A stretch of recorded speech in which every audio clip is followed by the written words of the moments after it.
time that I anchor that boat at the island and the first shark comes along, I feel like it's been the first time I see a shark.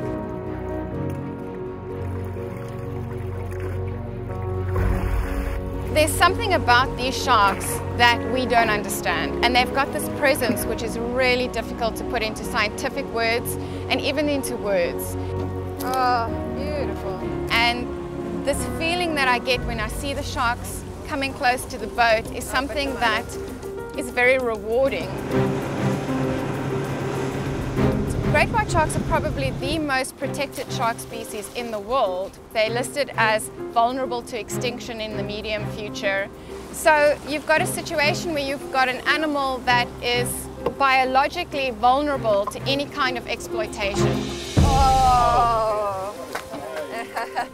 False Bay is a really unique place and relatively healthy ecosystem that the City of Cape Town would like to protect. There is talk of trying to convert the whole area into a marine reserve. Got it. But we need that hard data.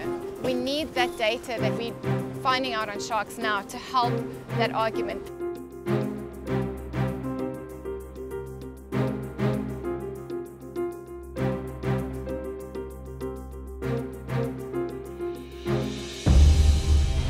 After the first year of doing that research, we had a fatal shark attack, and all of a sudden, my research was thrown into the spotlight.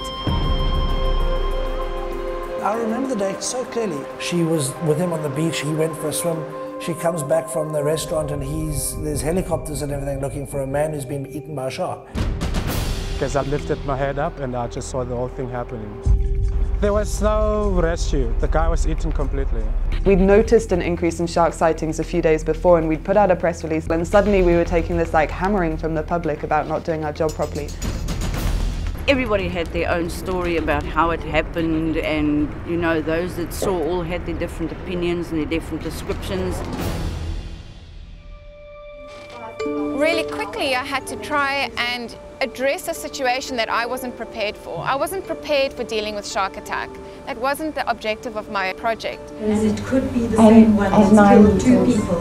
Would it be all right if that particular shark was killed? Some of the public felt that I was putting the lives of sharks in front of the lives of people, which is ridiculous.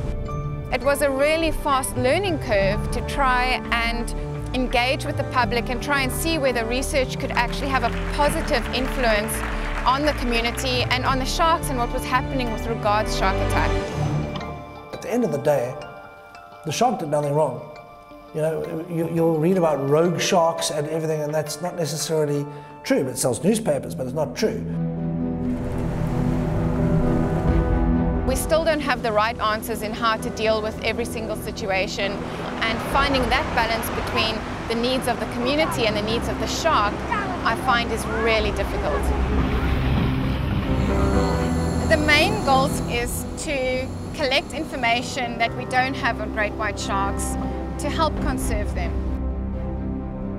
But I also want to make sure that we can use that information to help people in Cape Town accept great white sharks. A lot of the information that we found through our research is being used in public awareness, in policy making, and are all based on scientific information that we've collected through this project.